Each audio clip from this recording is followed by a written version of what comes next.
Bounce and Jump KidsTV. It's so good to have you back with us this week. This month we've been thinking about family. We've been thinking about how we're all part of the big family of God, our church family.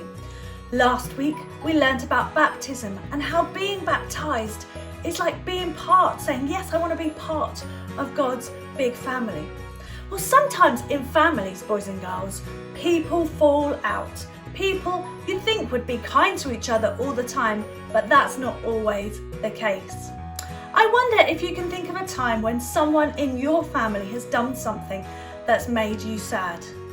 Can you think? Well, I'm going to read you a story today. Be thinking about that sad thing. We'll come back to that in a minute. This is a story about the lost son who ran away from home. Jesus told this story. Once upon a time, there was a boy and his dad. One day, the boy gets to thinking, maybe if I didn't have my dad around telling me what's good for me all the time, I'd be happier. He's spoiling my fun. Does he really want me to be happy? Does he really love me? The son never thought that before, but suddenly he doesn't know. So the son goes to his father and says, Dad, I'm better off without you. I can look after myself. Just give me my share of your money and I'll go. Well, the father is sad, but he won't force his son to stay, so he gives his son what he wants. The son takes the money and goes on a long, long journey. Everything's wonderful and perfect for a while. He can go wherever he wants, do whatever he wants, be whoever he wants. He's his own boss. He is free. But sometimes he gets a funny feeling in his heart and in his tummy. So he eats more or drinks more or buys new clothes or goes to more parties until that feeling goes away. But then soon his money runs out. And then so does his friend's money. And so do his friends. He hasn't got any left.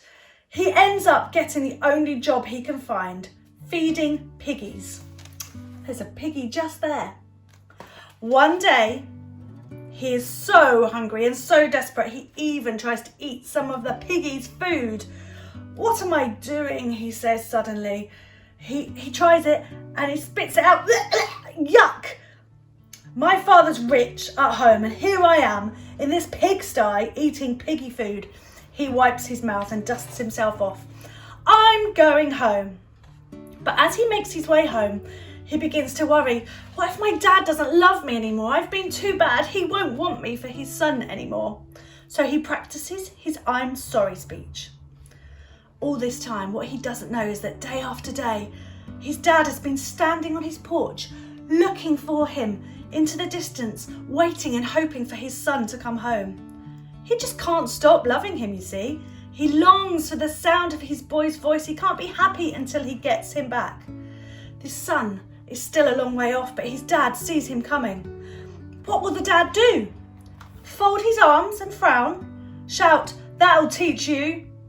Or just you wait, young man? No, that's not how this story goes. The dad leaps off the porch, races down the hill, through the gap in the hedge, up the road, before his son can even say, I'm sorry. His dad runs to him, throws his arm around him, and can't stop kissing him. Let's have a party, the dad shouts. My boy's home. He ran away. I lost him, but now I have him back. And Jesus then told the people that he told this story to and says, God is like the dad who couldn't stop loving his boy. And us, people, we're like the son who said, does my dad really want me to be happy? He told the people this story to show them what God is like and to show them what they are like. And however far we run from God, he will always love us. He will always forgive us and welcome us back again. Boys and girls, isn't that a fantastic story? The boy upset and made his dad sad by leaving. But his dad loved him no matter what. Think back to that thing that you thought earlier that makes you sad. Someone in your family might have done something to make you sad. Well, a few years ago, my daughter did a picture just like this. Isn't it fantastic? She was about 4 or 5 at the time. And then one of her little brothers came along with his crayon and started scribbling all over it and it got really, really spoiled. Look, it's not so nice anymore, is it? Well, she had to do something that we call forgiveness. She forgave her brother. She was really cross with him. She was sad with him. What he'd done had made her sad. But because she loved him, she forgave him. She said, that's okay, when he said he was sorry, and she forgave him. The dad in the story is like God, who welcomed the son back, and the dad forgave his son. Because you see, boys and girls, God forgives us with all the messy stuff that we do.